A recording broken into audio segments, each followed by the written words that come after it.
नमस्कार, योग गुरु धीरज चैनल में सभी साधकों का स्वागत है। सवाल रहता है कि अनुलोम विलोम प्राणायाम पहले किया जाए या कपालभाति।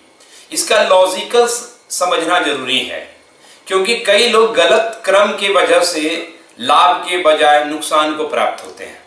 हमें सही ऑर्डर में प्रस्तुत करना, अभ्यास करना जरूरी है। साथ ही हम समझेंगे इसका सही तरीका क्या है, ये भी जानेंगे कि हमें कितनी समय की अवधि में इसको करना चाहिए, उसका समय क्या है, क्योंकि एक्सेस कुछ भी चीजें नुकसान हो सकती है।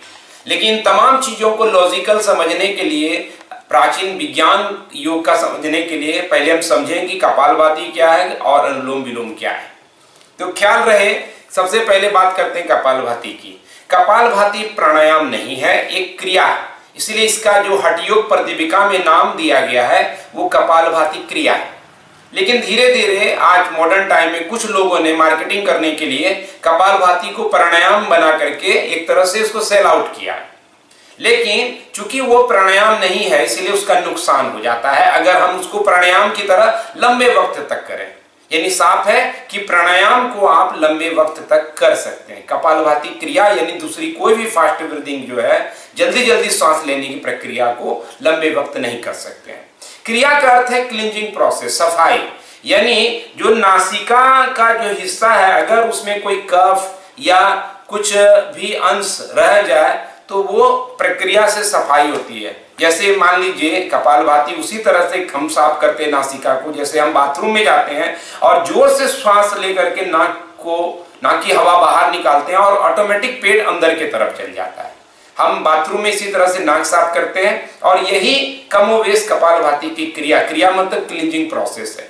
जिस तरह हम लगातार बहुत देर तक साबुन लगा के नहाते रहे तो हमारा स्किन खराब हो सकता है, लगातार कपड़े को ही हम वॉश करते रहे तो कपड़े की क्वालिटी खराब हो जाती है, उसी तरह कोई भी क्रिया को यानी क्लींजिंग प्रोसेस को अगर आप ज्यादा करते हैं तो उससे नुकसान हो सकता है। इसीलिए कई लोगों को ये समस्याएं देखने को मिली है कि ज्यादा कपालभाति करने से चिड़चिड़ापन, गुस्सा, एसिडिटी, गैस बनना और अपच की समस्या, यहां तक कि कई लोगों को कोलाइटिस और आईबीएस जैसी गंभीर समस्या ज्यादा वक्त तक करने से हुई है।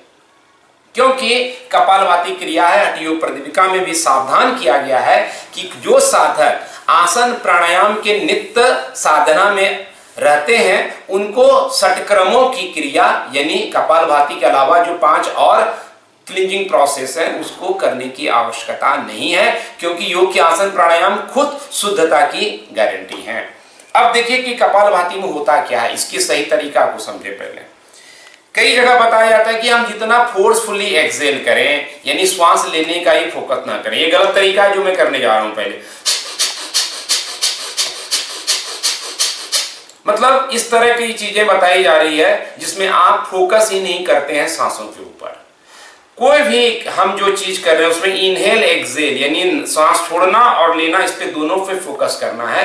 और जितना श्वास तेज गति से आएगा उतना आपके मन को एक डिस्टरबेंस आता है। इसलिए शास्त्र ने कहा है कि चले वाते चलम चित्तम निश्चलम निश्चला भवेत्, यानी जितनी तेज गति से श्वास चलेगी उतना हमारा मन डिस्टर्ब होगा, ब्रेन डिस्टर्ब होगा। इसलिए अगर प्राणायाम करने से पहले कपालभाति क्रिया करनी चाहिए। अगर आपको जरूरत लगती है, नासिका अगर बंद हो, नासिका में कुछ भी कफ या म्यूकस या कुछ भी तत्व लगे जो डिस्टरबेंस फील करा रहा हो, सर्दी का एहसास हो, तो आप बहुत आराम तरीके से स्पाइन को सीधी करके कुर्सी पे या इस तरह से पद्मासन, सुखासन, वज्रासन में बैठ सकते हैं। स्वस्तिकासन में पहले धीरे से श्वास लें और जब श्वास छोड़ें तो फोर्सफुली श्वास बाहर आएगा, पेट अंदर जाएगा। लेकिन यह प्रक्रिया बहुत धीमी होगी।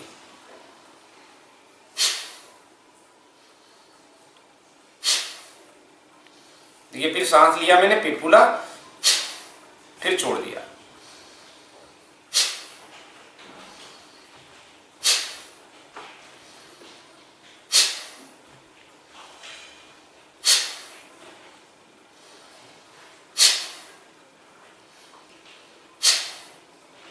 तो ये तरीका, लेकिन कई लोग बता रहे हैं 2 घंटा करो, आधा घंटा करो।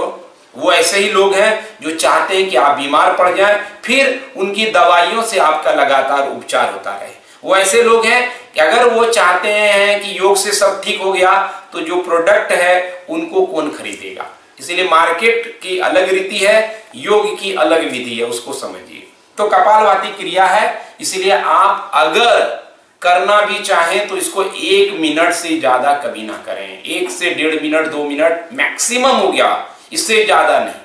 इसके बाद ही कोई प्राणायाम अगर आप करते हैं तो आपको कपालभाति पहले करना है, अनुलोम विलोम, वशिष्ठ प्राणायाम, परशुराम प्राणायाम, कोई भी भ्रामरी जो भी इस तरह के आप प्राणायाम करना चाहते हैं, उज्जयी, वो सब बाद में होगा।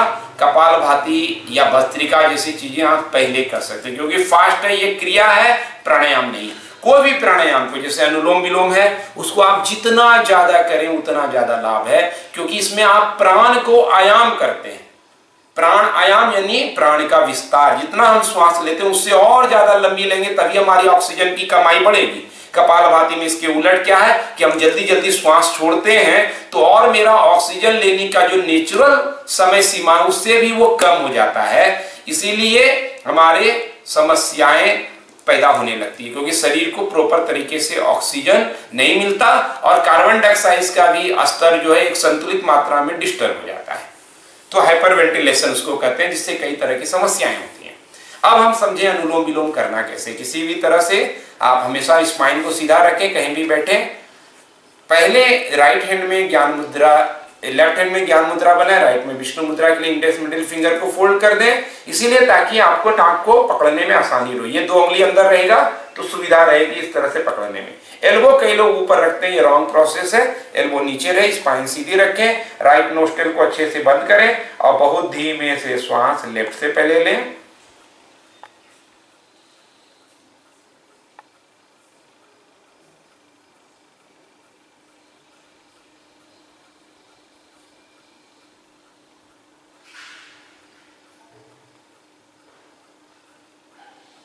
पूरी तरह सांस लेने के बाद राइट को बंद करें। जिसको कुब्भक लगाना हो अपनी क्षमता से लगा सकते हैं, नहीं तो धीरे धीरे राइट से सांस छोड़ें।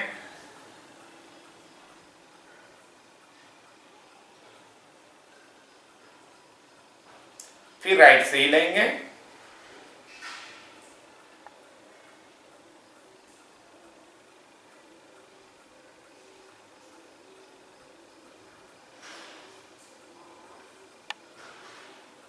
मैं इससे भी लंबा ले सकता हूं, लेकिन अभी आपको ज्यादा इंतजार ना करना पड़े।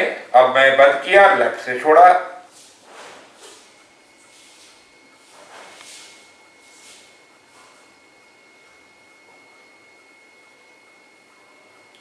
तो ये अनुलोम विलोम की एक आवृत्ति हुई।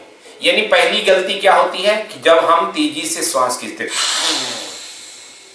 देखते होंगे मंच पे आसीन लोगों को माइक भी लगेगा कि टूट जाएगा, ऐसी आवाज फट जाएगी, तो वो नहीं चाहिए। इतनी धीमी गति से हो कि आंख को भी एहसास नहीं हो। श्वास जैसे जैसे धीमा चलेगा आपका मन धीमा होगा, ठहर जाएगा, ध्यानस्थ हो जाएंगे। बड़ी कुंजी है श्वास, श्वास को पकड़ लिया तो सब कुछ पकड़ में आ जाएगा। इसलिए आसन में श्वास की विधि है, योग में, प्राणायाम में श्वास की विधि, ध्यान में जो भगवान बता रहे हैं बुद्ध, विपश्यना, श्वास की विधि है। इसलिए हर जगह श्वास मुख्य डोर है, उसको पकड़िए। वो जल्दी चलेगा, कोई भी चीज जल्दी भागेगा तो आप पकड़ नहीं पाएंगे। इसीलिए श्वास को धीमा कीजिए। श्वास के धीमा होते हैं आपके तन पे पकड़, मन पे पकड़, जीवन पे पकड़, सब पे पकड़ बनेगा। इसलिए जो भी फास्ट आपको कुछ भी सिखा रहे हैं, फास्ट एक्सरसाइज, फास्ट श्वास लेने तरीका, fast food, fast life style, जहां फास्ट लगा वहां बर्बाद। फास्ट गाड़ी चलाइए, धक्का लगेगा, आपको भी नुकसान, दूसरों को भी नुकसान। इसीलिए फास्ट से तौबा कर लीजिए। ये योग की विधि नहीं है, इसका ख्याल रखें। एल्बो को ऐसे रखने से आपके कंधे में दर्द होगा तो ध्यान भंग हो जाएगा। अब तो आपको हमेशा ख्याल रखना कि इस क्रम में ही चीजों को करें। कोई भी स्लो डीप ब्रीदिंग वाला चीज है, डीप ब्रीदिंग करते हैं, वशिष्ठ करते हैं, परशुराम करते हैं, भ्रामरी करते हैं, उज्जय करते हैं, किसी को भी आगे पीछे क्रम में रख सकते हैं, कोई समस्या नहीं है। लेकिन अगर आपने कपालभाति करना सोच ही लिया, तब जब नासिका में किसी तरह का ऑब्स्टेकल हो, अवरोध हो, तो 1 से 2 मिनट से ज्यादा ना करें। तो आपके सेहत की बेहतर कामना के लिए यह वीडियो है। आप ऐसे दूसरे लोगों को भी शेयर करें इस वीडियो को, ताकि जो भ्रांतियां हैं वो दूर हो और इस ऑर्डर को समझें, सही विधि को समझें, उसके पीछे के लॉजिक को समझें। आपका कोई सवाल रह गया हो तो आप जरूर कमेंट करें। धन्यवाद, नमस्कार, हरि ओम।